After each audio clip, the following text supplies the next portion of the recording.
আজকে বিকালবেলা গেলাম পার্কে যাওয়ার পরে ছোট ভাই নিজের হাতে ড্রোন উড়াইতে চাইলো, এরপরে খুব সুন্দরভাবে উড়াইতে পারে। আজকে যেহেতু ছুটির দিন আসিল, ছুটির দিনগুলোতে সাধারণত একটু ঘোরাফেরা বা ঘরের বাইরেই আসলে বেশি সময় কাটানো হয়। দর্শক দেখতে পাচ্ছেন কিন্তু ছোট ভাই খুব সুন্দর করে ড্রোনটাকে ল্যান্ড করালো। হে গাইস, আসসালামু আলাইকুম, ইতালি থেকে Sheikh Niloy and welcome to another new blog. কি অবস্থা সবার? আশা করি সবাই খুব ভালো আছেন। আল্লাহর রহমতে আমি অনেক ভালো আছি। আজও তাড়াতাড়ি করে বাইরে গেলাম, বাইরে একটু রোদ আছে, রোদের মধ্যে একটু হাট মুসলমু। আসলে শীতকালে যে রোদের কতটা গুরুত্বপূর্ণ বা রোদ কতটা কাজে হয়, আসলে যেসব দেশে কঠিন শীত পড়ে বা আমাদের দেশে থাকতেও দেখছি শীতের সকালেই আসলে দৌড়ে মানুষ আসলে রোদের নিচে যায়। এখানে ভাইয়া আমরাও এরকম কাহিনী করি। বাসায় তো সবসময় হিটার চলেই, হিটারে সবসময় ঘর গরম করে রাখে, কিন্তু তারপরে যখন আসলে রোদ দেখি বা প্রাকৃতিক এরকম একটা আবহাওয়া দেখতে পাই, রোদের একটা সৌন্দর্য দেখতে পাই, তখন আসলে ঘরে তো তাদের করে বাইরে যায়। কিন্তু বাইরে হওয়ার পর কাজ হইবে কি? বাইরে হওয়ার পর ওই যে রোদের তাপ আছে, এই রোদের তাপ না গায়ে লাগে না, কারণ যে পরিমাণে শীত পড়ে এই রোদে, এই শীতকে আর কি কোনো বিলেই মোকাবেলা করতে পারে না বা রোদের তাপটা ঠিকঠাকভাবে গায়ে লাগে না। আছে না যে রোদের নিচে দাঁড়াই থাকলাম অনেকক্ষণ, দাঁড়াই থাকার পর শরীর দিয়ে একটা গরম তাপ বাইরে, এই তাপটা না এইসব দেশে বাইরে না। যতই রোদ থাক ওই 4-5 কেজি করে পোশাক পরে আসলে সবসময় বাইরেই হওয়া লাগে। জানুয়ারি মাস আইলে তো মনে হয় ঘরে তো বাইরে দিতে পারবো না, আর যদি বাইরে হওয়া লাগেও পোশাক এমনভাবে পরতে হবে যাতে করে নিজের চেহারাই জানি নিজে না বুঝি, এমনভাবে আসলে পোশাক পরে বের হতে হবে। কিন্তু যাই হোক দর্শক, আমি এখন আছি আমার পছন্দের সেই জায়গাটায়, কিছু সময় আমরা এখানে কাটাবো। এরপরে ছোট ভাইয়ের বাবা গেছে গিয়ে পার্কে, অগ্নি মেহেরা বাইরে গেছে, আমরা আসলে নিরিবিলি আটটা যাইতে আছি। এরপরে আমরা ওই পার্কে যাবো, পার্কে যাওয়ার পরে সাথে আছে ড্রোন, ওইগুলো উড়ামো।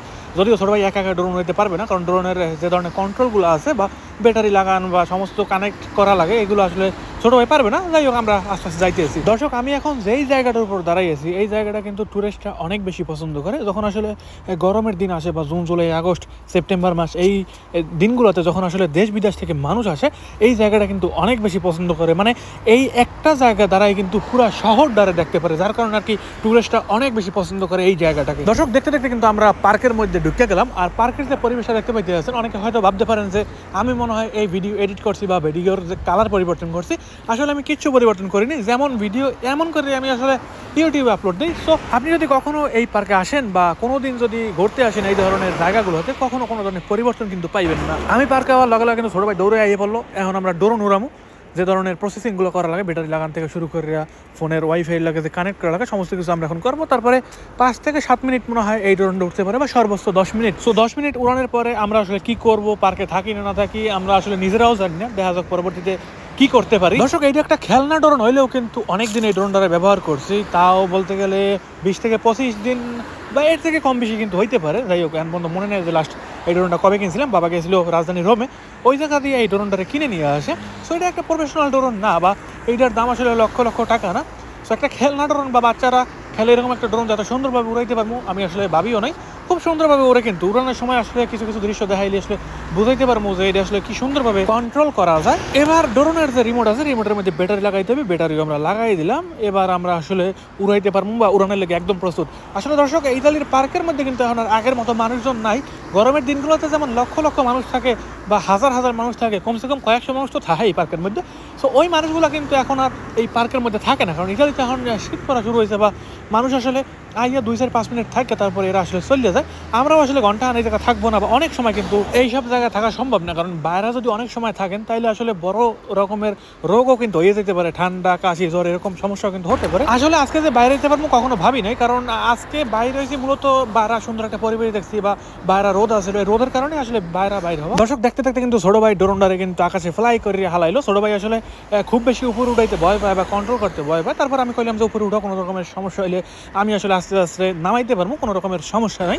দর্শক, এই ড্রোনের মধ্যে কিন্তু সুন্দর একটা ক্যামেরা আছে, যদিও ক্যামেরা দিয়ে খুব বেশি একটা স্পষ্ট বোঝা যায় না, যেহেতু একটা খেলনা ড্রোন। আগেই কইছিলাম কোনো লক্ষ টাকা দামের ড্রোন না, বা যেই ড্রোন দিয়ে আসলে অনেক দূরের দৃশ্য দেখতে পারবেন বা যেই দৃশ্যটা দেখলে আসলে মন জুড়াই যাবে, ওরকম কোনো রকমের দৃশ্য কিন্তু এই ড্রোন দিয়ে স্পষ্টভাবে বোঝা যায় না। তারপরও উপরে উঠানোর পর বোঝা যায় যে কিছু একটা ভিডিও হইতেছে। এই যে দেখতে পাইতেছেন, টুকটাক ভিডিও কিন্তু করা যায় বা উপর থেকে নিচের দৃশ্যগুলো কিন্তু টুকটাক ভাবে বোঝা যায়। সো দর্শক, আপনারাই বলবেন যে এই ক্যামেরাটা কতটুকু সুন্দর। আসলে এই ক্যামেরা দিয়া কোনো ধরনের প্রফেশনাল কাজের জন্য না, যে আমি একটা সিনেমাটিক শট নিলাম বা কোনো একটা মিছিল হইতে আছে বা সমাবেশ হইতে আছে বা কোনো ধরনের অনুষ্ঠান হইতে আছে, এরকম অনুষ্ঠানের যে আমি কোনো ধরনের দৃশ্য দেখাবো কাইন্ড ঠিক এরকম না। কিন্তু তবে ভবিষ্যতে যদি কোনো ধরনের কাজে প্রয়োজন হয় বা ইউটিউব যদি ভবিষ্যতে সামনের দিকে আগায় বা খুব ভালো সাবস্ক্রাইব হয় বা কোনো ভিডিওর ক্ষেত্রে যদি ড্রোন ব্যবহার করা লাগে, তাহলে কিন্তু আমি একটা ড্রোন কেনার আশায় আছি বা ভবিষ্যতে কিনলেও কিনতে পারি। ইতালির মার্কেটে কিন্তু অনেক দামের ড্রোন আছে, লক্ষ টাকা, 2 লাখ 3 লাখ টাকা 5 লাখ টাকা টাকা পর্যন্ত কিন্তু একটা ড্রোন আছে। তবে সর্বনিম্ন একটা ড্রোন যদি কিনতে হয় তাহলে কিন্তু বাংলাদেশি টাকা 70 থেকে 80,000 টাকা একটা ড্রোনের পিছনে খরচ করা লাগে। যদি খুব সুন্দরভাবে একটা ভিডিও করতে চান বা নিচের দৃশ্যগুলোকে যদি সুন্দরভাবে বোঝাতে চান তাহলে কিন্তু কখনোই এরকম অল্প দামের ড্রোনগুলো কিনবেন না, যেগুলো 5,000, 10,000, 20,000 টাকা দিয়ে ড্রোন বিক্রি করে। এগুলো জাস্ট উড়ানোর জন্য ঠিক আছে, বাট কখনো এগুলো দিয়ে প্রফেশনাল কাজ করতে পারবেন না। উড়াইতে পারবেন যে একটা শহর থেকে আরেকটা শহর নিতে পারলেন, বা 100 মিটার উপরে উঠাতে পারলেন, বা পাশের আরেকটা এলাকা কি হইতেছে এগুলো দেখতে পারবেন। কিন্তু ভালো যদি প্রফেশনাল কাজ করতে চান তাহলে অবশ্যই একটা ড্রোনের পিছনে কিছু টাকা খরচ করতে কিন্তু হবেই। সো আমাদের ড্রোনের ব্যাটারি কিন্তু একদম শেষ হয়ে যাইতে আছে, আর মনে হয় না বেশি সময় উড়বে, সর্বোচ্চ 2-3 মিনিট মনে হয় আর আমরা উড়াইতে পারবো। আসলে ইতালির রাস্তাঘাট যেই জায়গায় যাইবেন ওই জায়গায় যেহেতু খুব বেশি একটা গাছ পাবেন না। দর্শক, আমরা কিন্তু একটা পার্কের মধ্যে আছি। সো পার্কের মধ্যে খুব বেশি একটা গাছ নাই, কিন্তু যেই গাছগুলো আছে অনেক দূরে দূরে আছে। সো এইসব দেশে ড্রোন বলেন বা বাচ্চাদের হেলিকপ্টার বলেন, এইগুলো উড়াই কিন্তু অনেক শান্তি। যেমন আমরা আগে যে জায়গায় থাকতাম বাংলাদেশে, ওই জায়গাগুলোতে ড্রোন উড়ান তো দূরে থাক, আসলে এক বাড়ি থেকে আরেক বাড়ি কিছু দেখা যাইত না, এত পরিমাণে গাছ থাকতো। সো এত গাছের মধ্যে আসলে এই ধরনের খেলনা বা এগুলো উড়ান সম্ভব না। যদি বাংলাদেশে বই উড়াইতে হয় তাহলে অবশ্যই বড় বড় মাঠ আছে বা খেলার মাঠ আছে, বা বাচ্চারা যে জায়গায় ঘুরতে পড়তেছে ওই সব জায়গায় যেয়ে কিন্তু উড়াইতে পারেন।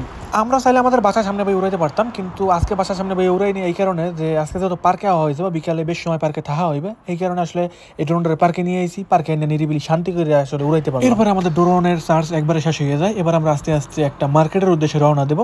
হঠাৎ করে সয়ে পড়ে গেল একটা কল, যেই কলটা আসলে মানুষের অনেক উপকারে আসে। এটার ভিতরে যে পানিগুলো আছে, পানিগুলো এত ফ্রেশ আর এত ঠান্ডা, যখন আসলে খাইবেন অন্যরকম একটা শান্তি পাইবেন। সো গাইস, এই ছিল আমার আজকের ব্লগ। দেখাবে পরবর্তী কোনো নতুন ব্লগে। পর্যন্ত ভালো থাকবেন, সুস্থ থাকবেন। বাই বাই সবাইকে।